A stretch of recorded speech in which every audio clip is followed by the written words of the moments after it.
All right, so welcome to the Prophecy Recon podcast. I am Joe Hawkins, and this is the first edition of the Prophecy Recon podcast. I encourage you to visit my website, prophecyrecon.com and prophecyrecon.substack.com. I truly believe you'll be blessed by the content that's there. And as I was thinking about who I wanted to bring on for my first guest today, since this is the first episode, I couldn't think of anybody better than our guest today, except for the first five people rejected me. No, just kidding, of course. Just kidding, of course. Of course, I'm talking about JB Hickson, and JB is a great friend and a great mentor. He's somebody that I've looked up to for a long time. Even before he even knew me, I looked up to him. And over the past year, he's grown to be a mentor, but more importantly, he's grown to be a family member. To be honest with you, I consider him definitely part of the family. So welcome to the program, JB. Hey, it is such an honor. I didn't realize this was kind of the inaugural podcast, and I'm glad you finally got down to me on the list of potential candidates here. But happy to be here. Love you, my friend, and just thankful the Lord allowed our paths to cross. Absolutely, absolutely. You've done so much for me and my family, and enjoyed being able to spend time with you at the Prophecy Watcher Conference in Norman, Oklahoma. It's such a great time, spending time with you and Wendy, and was glad to see our good friend Strat Goodhue and his wife Doreen were there. You know, had a great time at dinner with him and his wife, you and Wendy, and Britt Gillette and his wife Jenny, and we had two other people join us that were from originally from Zimbabwe. It was Mhm. just a wonderful time. Had a great time there, and I like to just jump into things because people aren't here just to hear us ramble on. And today we're going to talk about the topic of Luciferianism, and it still kind of blows my mind that people they don't understand what that is and they've never heard that term before. So I'm sure that somebody's going to come across this podcast and they're going to say, "Oh, what is this Luciferianism and what does that mean?" And I want to read real quick from this great book right here, Spirit of the Antichrist, Volume One, The Gathering Cloud of Deception, and it was written by this fellow named J.B. Hickson. And I'm not going to read much from it. I do have one sentence, actually, I'm just going to read from it. And it's history as we know it is not the truth. And that is probably one of the most profound statements in this book, because it's so true. It definitely makes me think of the the famous quotes, history is written by the victors. And there's some Mhm. other variations of that quote, like the victor will never be asked if he told the truth, and history will be kind to me, for I intend to write it. And in today's society, we see truth being rewritten all around. You know, you have the and we actually in our Sunday school class or Wednesday night class recently, we talked about relative truth and how your truth is not equal to my truth. And that's kind of how the world defines it. You know, the world can't even define what a woman is anymore these days. They can't define what a what gender they are. It's whatever truth that they believe in. But we ultimately know that there's one truth, and that truth is Jesus Christ. And you do a wonderful job of breaking this down in your book. And I'm going to read, and you have it quoted here in chapter 3 from Psalm 2, verses 2 and 3. The kings of the earth set themselves, and the rulers take counsel together against the Lord and against his anointed, saying, let us break their bonds in pieces and cast away their cords from us. And that comes from Psalm 2, verses 2 and 3. And that verse explains perfectly what I think we see going on today with this Luciferian agenda.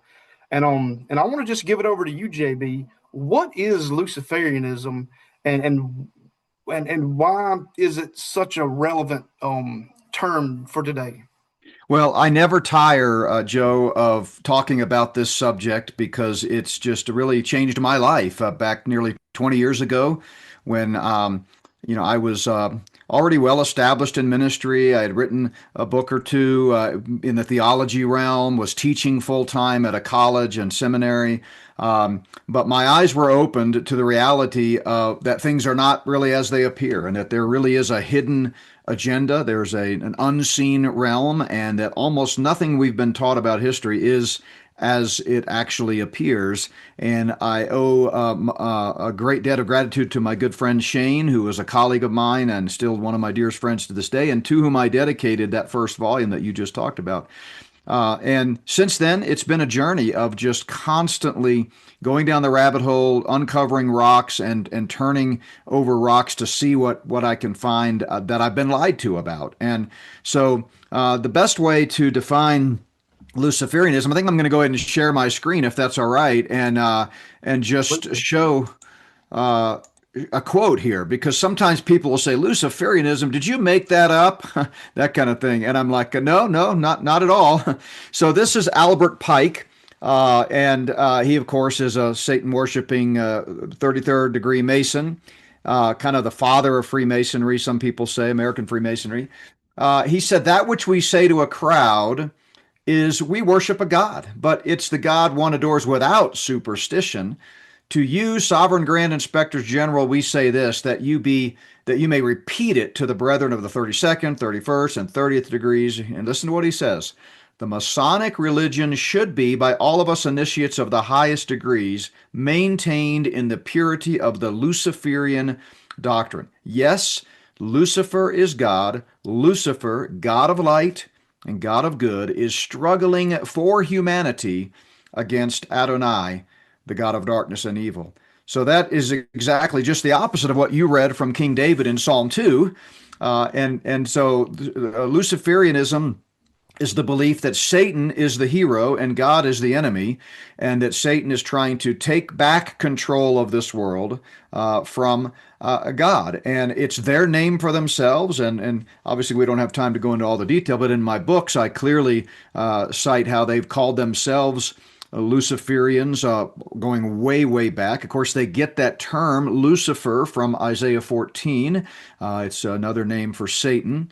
And they believe, again, that in the Garden of Eden, Satan is the hero and God is the enemy. And so when Satan orchestrated his coup attempt in heaven, which of course was easily defeated by Almighty God, he then took a third of the angels with him and set his sights on the earth. And so the Luciferian conspiracy, like all conspiracies, just involves two or more groups or people working together. So this is, my simple diagram of the Luciferian conspiracy. Satan working hand in puppet with evil celestial beings and human accomplices, human co-conspirators through the centuries, through the millennia, really. That constitutes the conspiracy. And if you kind of break it down in detail, the earthly component of it has really three primary tiers or levels. At the top tier, you've got the top level Luciferians, who are not household names to most people. Most people would not know these people. They are the ones that pray directly to Satan and get their marching orders from him. They pray to him the way you and I pray to God, and he communicates to them. They're very demonically controlled, satanically controlled. They're the ones offering sacrifices to Satan, drinking blood, that kind of thing. But then below them, they've got a number of avenues that they use to try to orchestrate. Ultimately, what they're striving for is a one world political, religious, and economic system, precisely as we read about in the Bible. And so they use secret societies, they use business and finance realms, they use politics, military and intelligence groups, world religions, policy and influence groups. All of it working together. Not to say that everybody in any one of these entities is a witting participant in the conspiracy. Many of them are on a need-to-know basis. Many of them don't realize that they're part of a much darker agenda. But yeah, ultimately, Joe, the goal is for Satan to take over this world. And one last thing before I throw it back to you, it's always kind of struck me as odd that so many otherwise conservative Christians, biblically smart Christians, kind of react and kind of stiff arm me when I talk about the Luciferian conspiracy, because if you know your Bible, you know that it's a spiritual battle from the beginning. You know that it's going to be culminating in this cosmic battle during the 70th week of Daniel, where Satan indwells the Antichrist and tries to rule the world.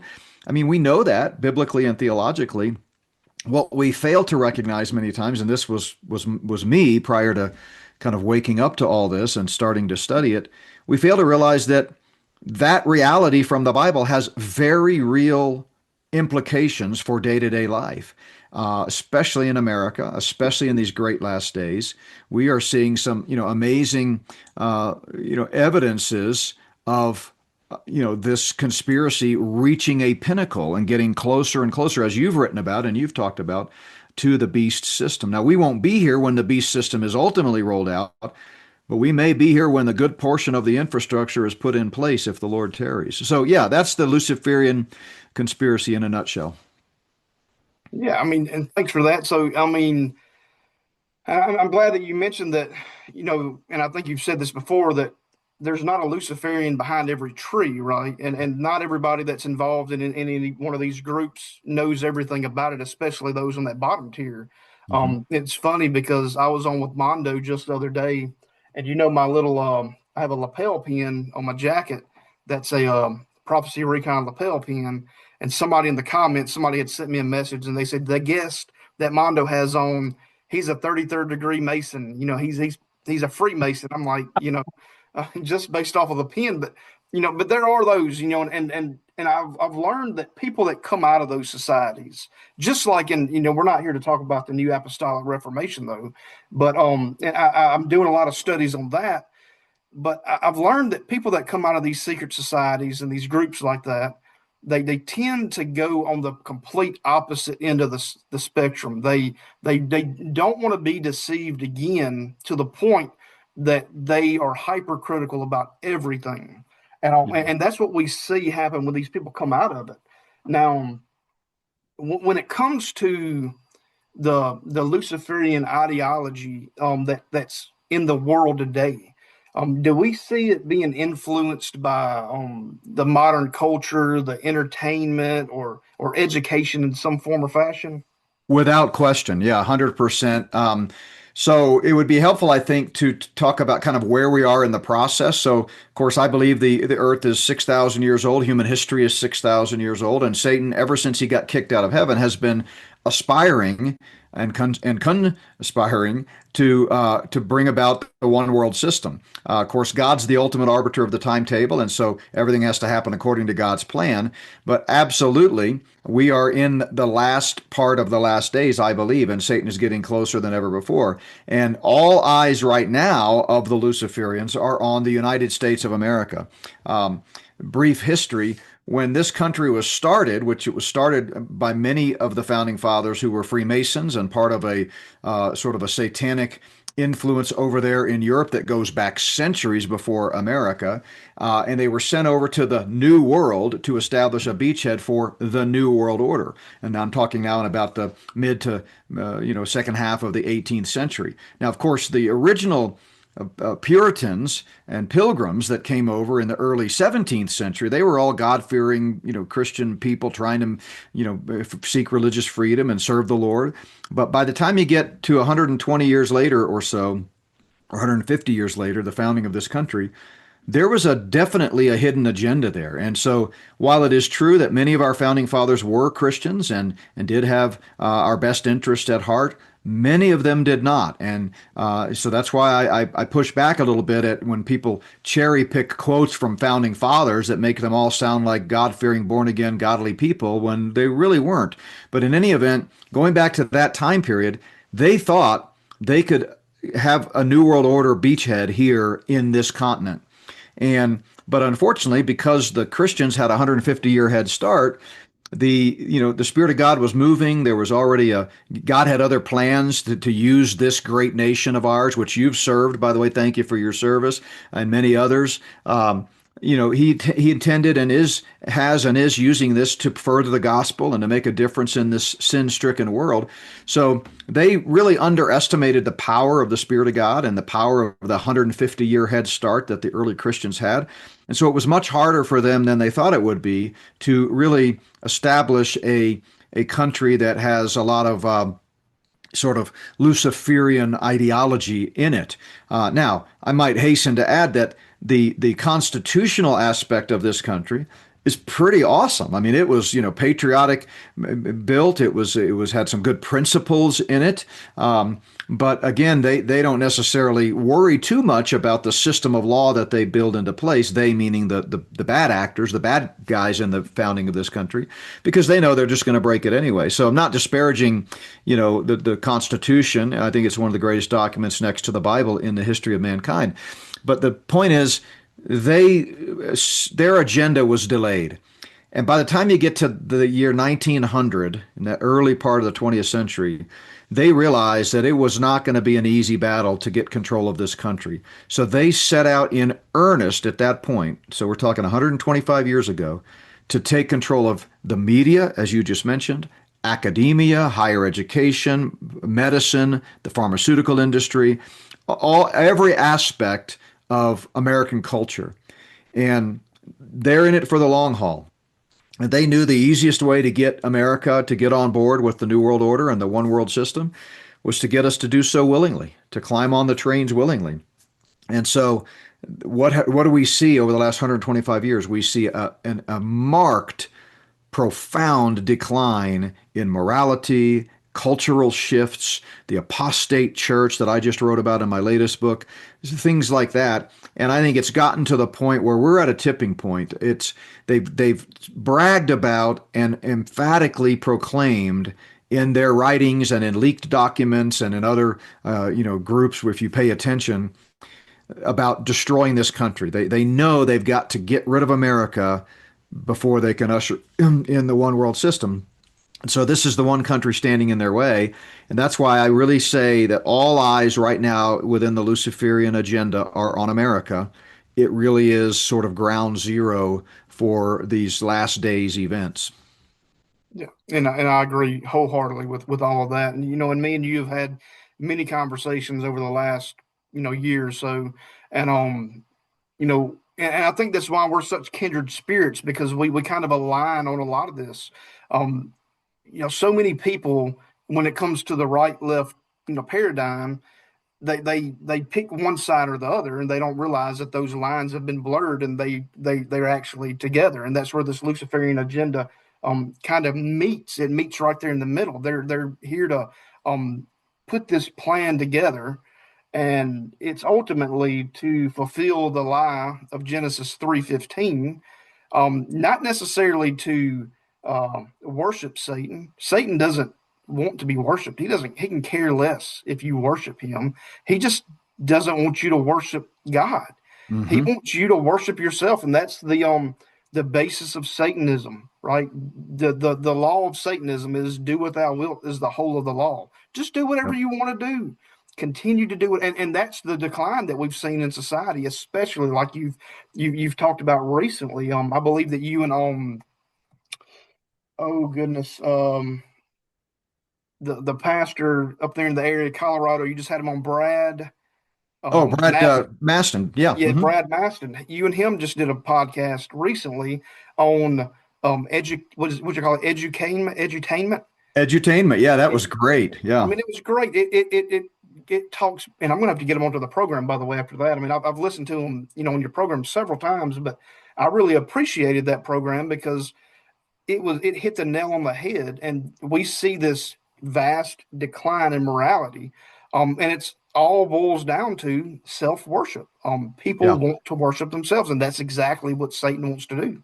Yeah, I mean, to go back to your question about the media, I kind of gave kind of a longer preface to that question than maybe I should have. But the bottom line is absolutely the media is a key branch of Luciferianism, and they are doing mind control. There's a reason they call it programming, right? And we're seeing, foretelling of events coming up, the whole Luciferian credo of they have to tell you what they're going to do before they do it, but you don't really recognize it until after it happens. And then you go back and you're like, oh, yeah, that's why, 6 months before 9/11, there was an episode of The Lone Gunman that talked about Middle Eastern terrorists flying commercial aircraft into the Twin Towers and causing them to crash. I see now why that plot that seemed kind of weird at the time was given to that primetime television show, that kind of thing. So, yeah, it's sad the way even most Christians are easily deceived. We need discernment. 1 John 4:1. We need to test the spirits.